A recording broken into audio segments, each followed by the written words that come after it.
this week presents The Benny Hill Show with lovely Jan Waters, lovely Peter Vernon, and the lovely Michael Sams, and the lovely singers. And loveliest of them all, Benny Hill.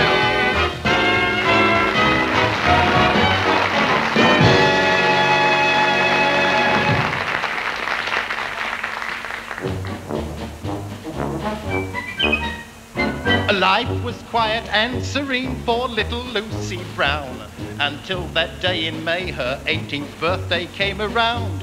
Her pa said, "Guess what I have got you?" She said, "I don't know." He said, "I've been and brought you a brand new Piccolo," and it goes.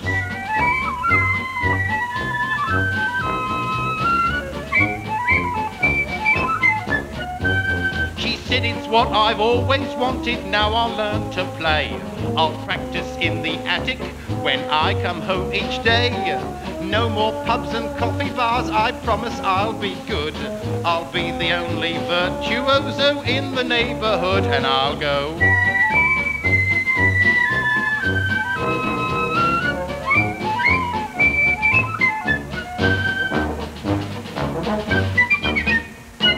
Lucy got so expert that she joined a ladies' band, and off they went on tour to play in a far, far distant land. They played before a native king and their music knocked him cold, and to his slaves he cried, "Fill all their instruments with gold." The girl who played upon the bass said, "Ain't I lucky chum?" And sheer delight spread o'er the face of the girl who played the drum. But life is full of heartache, and life is full of woe, and life is very sad for the girl who plays the piccolo and goes.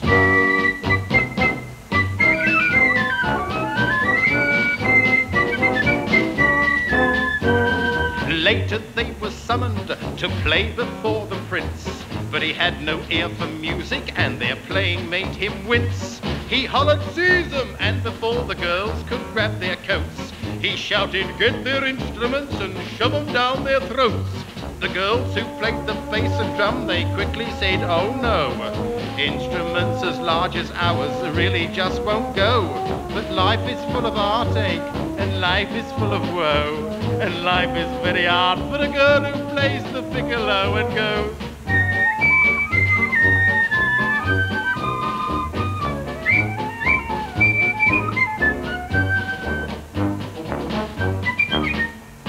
Lucy now exhibits in a sideshow at the fair, 'cause every time that she breathes out she plays a lively air, and people come from miles around to crowd into the tent and watch poor Lucy jiving to her own accompaniment.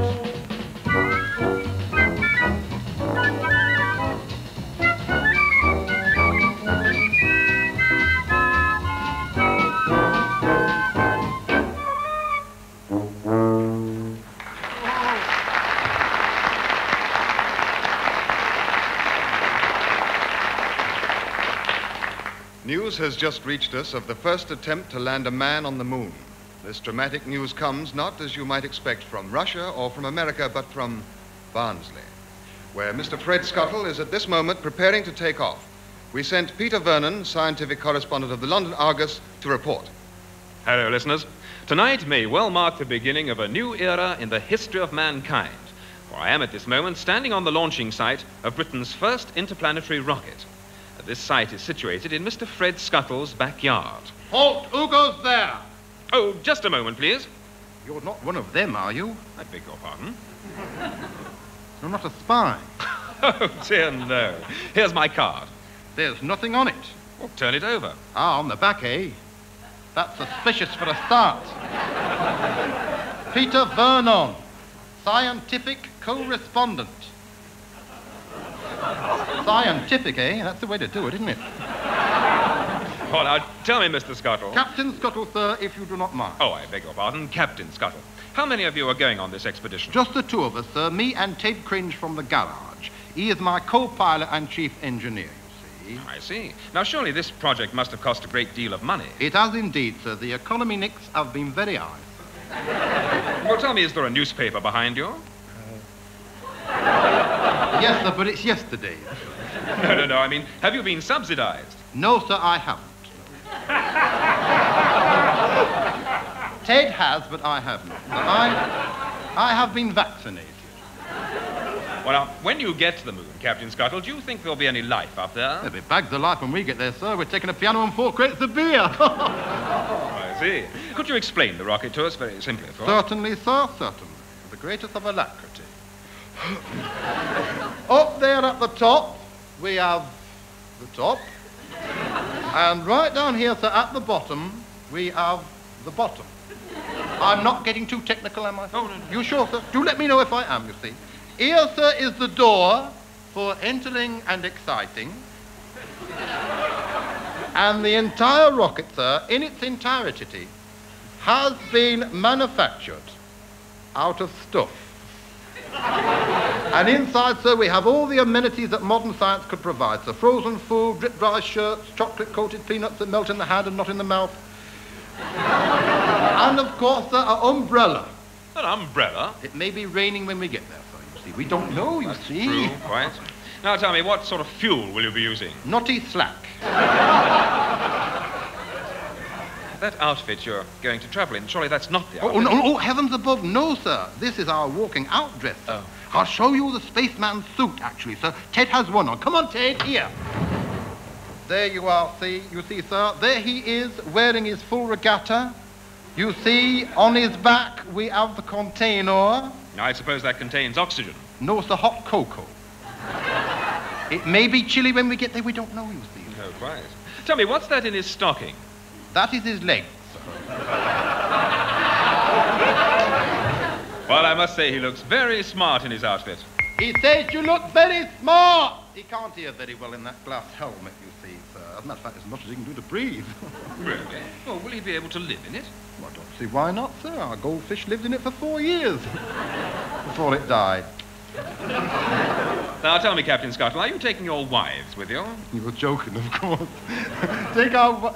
Is this on? Is it... Oh, unfortunately, sir, though we would dearly have loved to take our wives,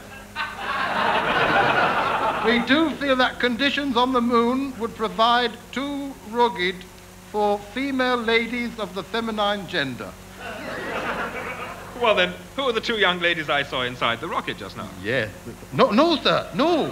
There's nobody in there, sir, only Ted and I. Oh, but I saw 2 girls in there. No, sir, I think he was mistook, sir. There's nobody in there except Ted and I, and we're out here. Oh, now, look, those 2 girls, I really must insist. Oh, those 2 girls. Oh, yeah, well, you see, sir, they are our space hostesses.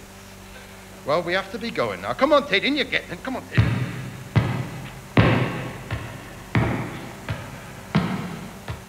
Farewell, world. Hello, moon. Take your washing in, Mrs. Spence. There may be a fallout of suit. Excuse me, do you have a match, sir? I think so, yes. Thank you, sir. May I keep the box, sir? Please do. In case it goes out on the trip. Or conversely, we may like to have a fag. Stand by for countdown. 5, 4, 3, 2, 1, 0, nothing. Ready, steady, go!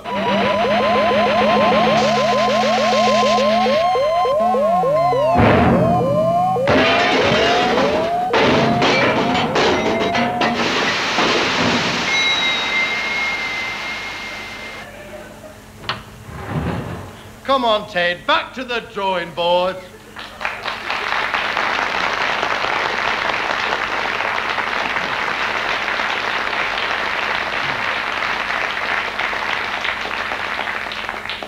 And from Fred Scuttle's backyard, we return you to the studio.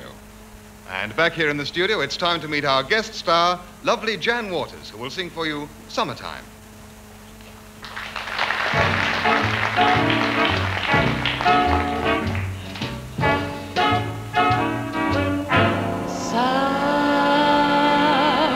Summertime, and the living is easy. Fish are jumping, and the cotton is high.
Scientists tell us that animals have their own language, and the monkeys at Regent's Park Zoo have been observed to hold quite involved conversations.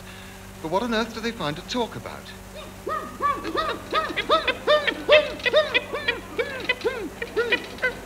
Oh, what's the use? Not many visitors out there today, are there? Oh, they're a tight-fisted lot and all, I tell you. Oh, are they? Well, didn't you see me just now? I give them a double somersault, twice up and down a rope, 3 times round a cage on my hands. You know what I got? Half a biscuit. And that had been dropped in the mud and all. You're a tight-fisted lot of all... It's no good, Harry. They can't understand you. I know, it does me good to let off a bit of steam, doesn't it? Look at that fat old thing out there with her little layabout stuff in his face. Oh, look, Mummy, monkeys. They're not just monkeys, dear. Now look at that tall, skinny one in the corner. That's you she's talking about. Well, he's a gorilla. Well, how about the big fat one? Oh, charming. Oh, let me see. It says here he's a balloon. A baboon, you great nit! Can't you read? Mummy, can I watch them being fed? No, you can't, dear. They don't feed them till 4 o'clock. You could watch them being fed now if you part with a bit of that chocolate, you tight-fisted little perisher. God, I'm starving, I am. Here, Harry, perhaps if I did a trick, we might get something. If it's anything like the trick you done last week, we'll get locked up.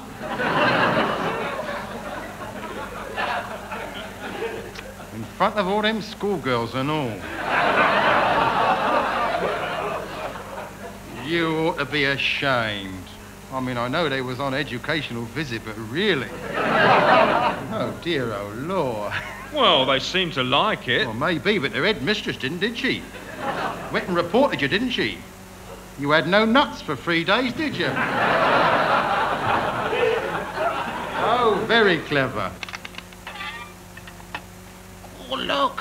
Where? The back door. Look what the keeper's just pushed in, a female chimp.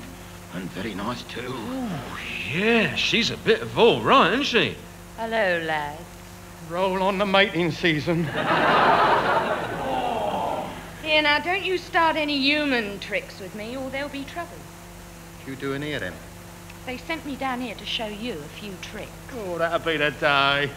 Now, what time's feeding time? 4 o'clock. I'm starving. You and me and all. Shall I go and show him a few tricks? Nah, it'll be a waste of time. Googie, googie, googie.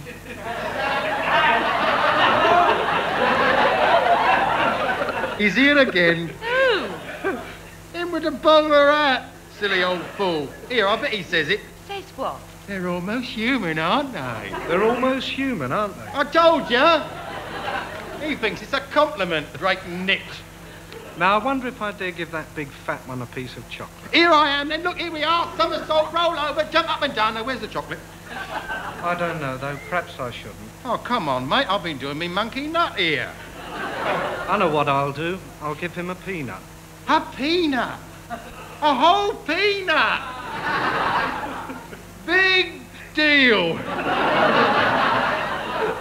Charming, isn't it? Me, what's done 6 years with Billy Smart, working for peanuts. Well, you don't give him a decent show, do you? I could show you a few tricks. What's the business like here? Well, Saturdays are good, but the rest of the week's quiet. It's TV what's killing it, you know. I mean, why turn out to see monkeys when you can see them on television? I mean, they've got Zoo Quest, or they can see them on Rana Zoos, Jukebox Jury. I wish I was back in the films. Was you in the movies, then? 47 Tarzan pictures. Adventures of Tarzan, Tarzan meets the werewolf, Tarzan and the cat lady. I've done them all. I don't remember seeing you. Of course you do. I'm the one who belts through the forest to get the elephants when Tarzan's up the creek. Oh. Wasn't it dangerous, running through all them trees? No, I had Mark the chimp doubling for me, see? Oh, they look after their stars in films, you know. Not like when I was a kid in West Africa. I used to live right in the heart of the jungle there. Oh, that sounds exciting. Tell us all about it. No, I'd rather not, if you don't mind. It'd bring back too many terrifying memories for me. Oh, I'm sorry. Was you mauled by a lion, then? If you don't mind, I'd rather not talk about it. Was you bitten by a python? If you don't mind, I'd rather not discuss it. Here, I thought you was born at Whipsnade.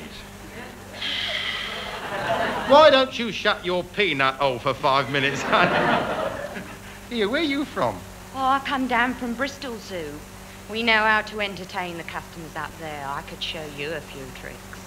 Oh, yes, indeed. I can show you a few tricks. Come on, son, we're taking you out of here now. Why, what have I done? Start on in, Lockley. Up you go, Lockley. There he goes. Pity about that. I was going to show him a few tricks. But what are we going to do now, then? I don't know about you, but I know what I'm going to do. What? I'm going to show you a few tricks, you luscious lump of lure. Come here, you. No, pick it up. Pick it up.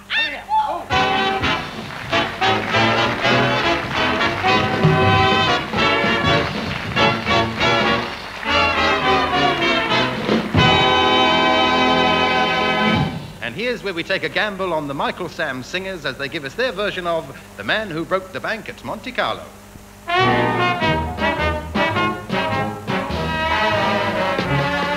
As I walk along the Bois Boulogne within independent air, you can hear the girls declare, How can anyone look so square? you can hear them sigh, wish to die, you can see them wink the other eye at the man who broke the bank at Monte Carlo.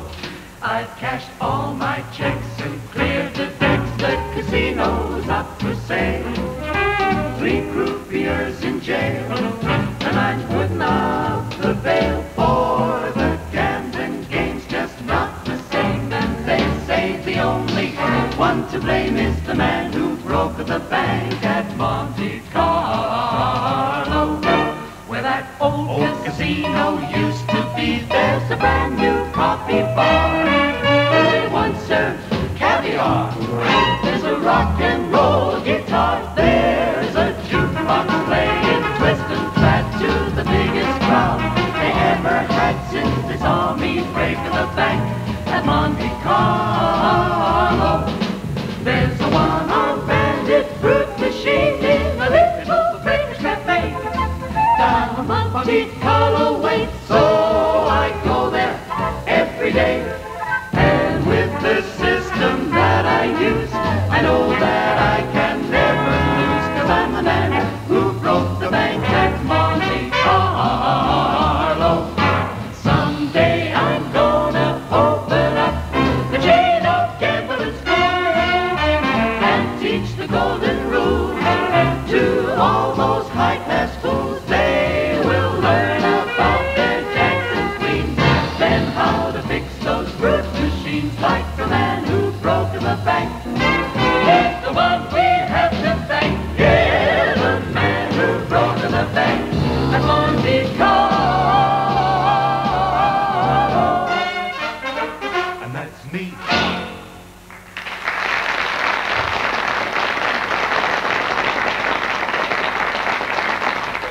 Time once again to meet the people.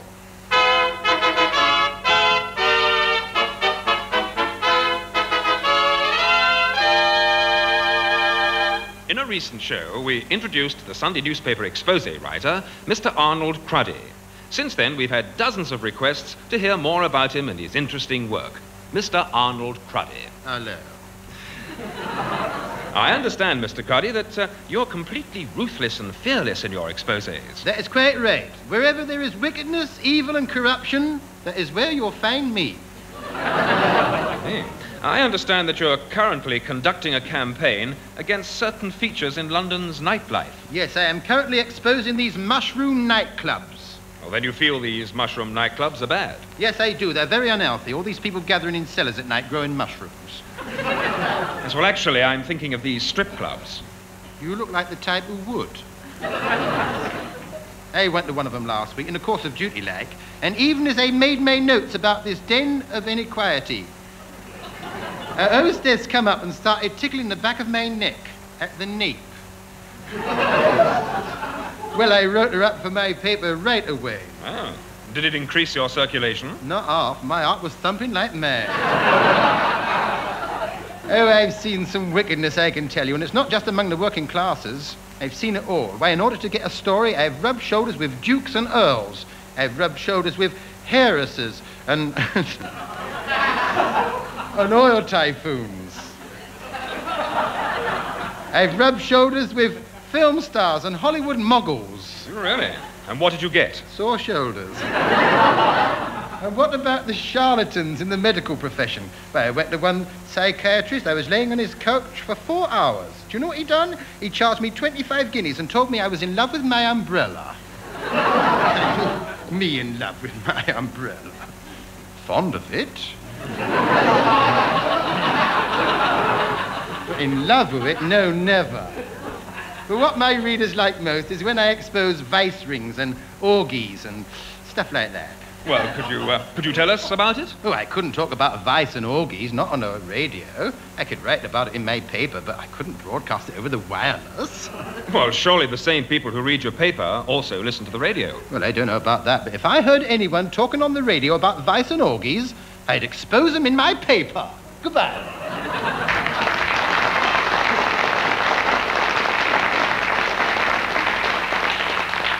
Well, I'm very pleased to have with me today Mr. Amos Thrip. Mr. Thrip and I share the same hobby. Mr. Thrip, as you may know, is a keen gardener and glasshouse enthusiast. He is also said by many to be the world's leading authority on vegetable matters. Eh? He is also said by many to be the world's leading authority on vegetable marrows. Oh, yes. And he's also said by many to be the world's leading authority on vegetable marrows. Oh, come, Peter, I wouldn't say that.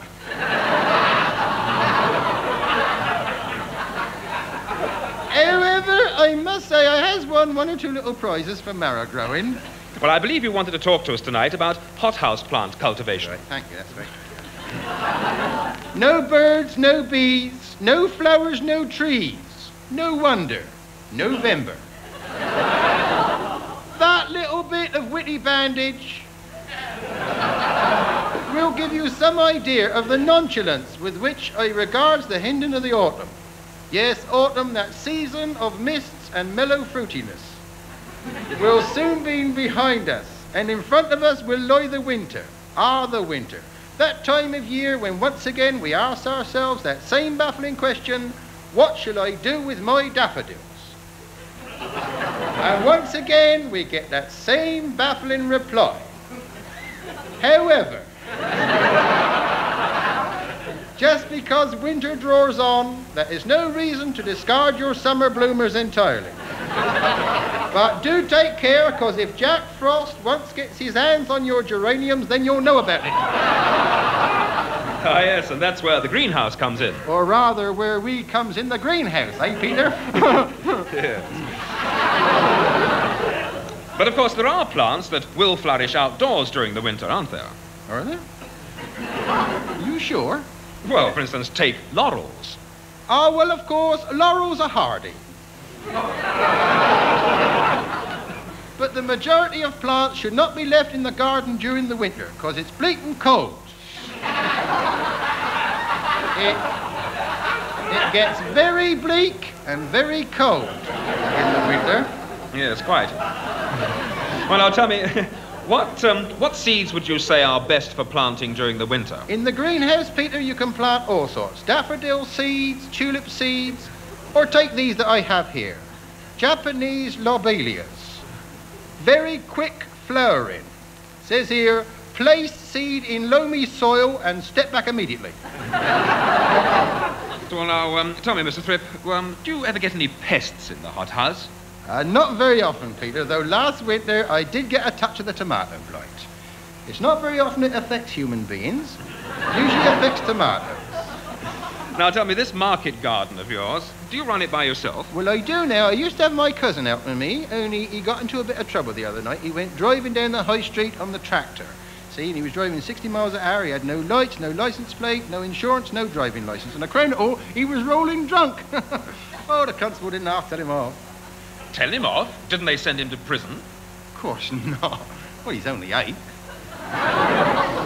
Now, I notice that a number of people are here with you today. Yes, well, that, you see, sir, is the combined Market Gardeners Male Voice Choir. Male voice choir? But I noticed a young lady amongst you, surely.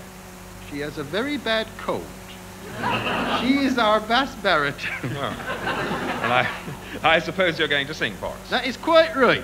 I thought so.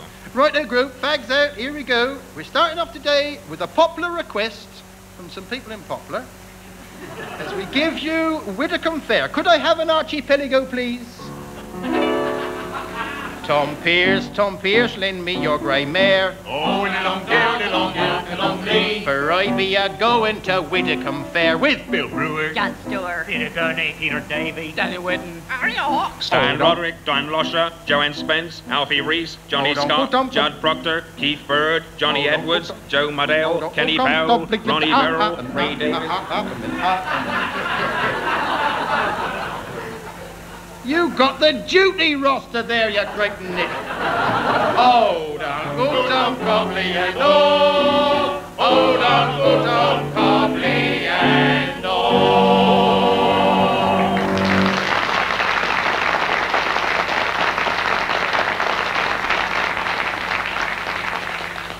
Gee, thanks, cats.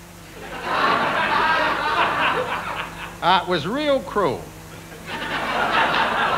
And now we have something for the more modern people, something for all the people who are with it, and the less fortunate ones who are without it. We'll give you our inimitable version of Gathering the Mushrooms. Now Lucy went down on a farm, tried to milk a cow. Though she tried, she couldn't get the hang of it somehow. The farmer looked at Lucy and he murmured with a frown, "Well, now you just hang on tightly, gal, and she'll jump up and down." Oh, gathering the mushrooms, put 'em in a pot, pop 'em in the oven and serve 'em piping hot. To make herself more beautiful, she thought she'd bathe in milk. She said, "I'll have a bathful," to her milkman, Jackie Wilk. He said, "You want it past your eyes before I pour it in?" She said, "No, I'll be happy if it comes up to me chin." Oh, gathering the mushrooms, put 'em in a pot, pop 'em in the oven and serve 'em piping hot. The farmer courted Lucy one dark and stormy night. She said, "You are too old for me because your hair is white." He looked into her eyes and then he knew he'd have to tell her, "There's snow upon the roof, but there's a fire in the cellar." Oh, gathering the mushrooms, put 'em in a pot, pop 'em in the oven and serve 'em piping hot. The farmer started roaming soon after they were wed, but Lucy, she got lonesome and she went around with Fred. The farmer got to hear of it and said, "It's time I stopped her," so he flew home by aeroplane and by helicopter. Oh, gathering the mushrooms, put 'em in a pot, pop 'em in the oven and serve 'em piping hot. We're gonna gathering the mushrooms, put 'em in a pot, pop 'em in the oven and serve them piping hot.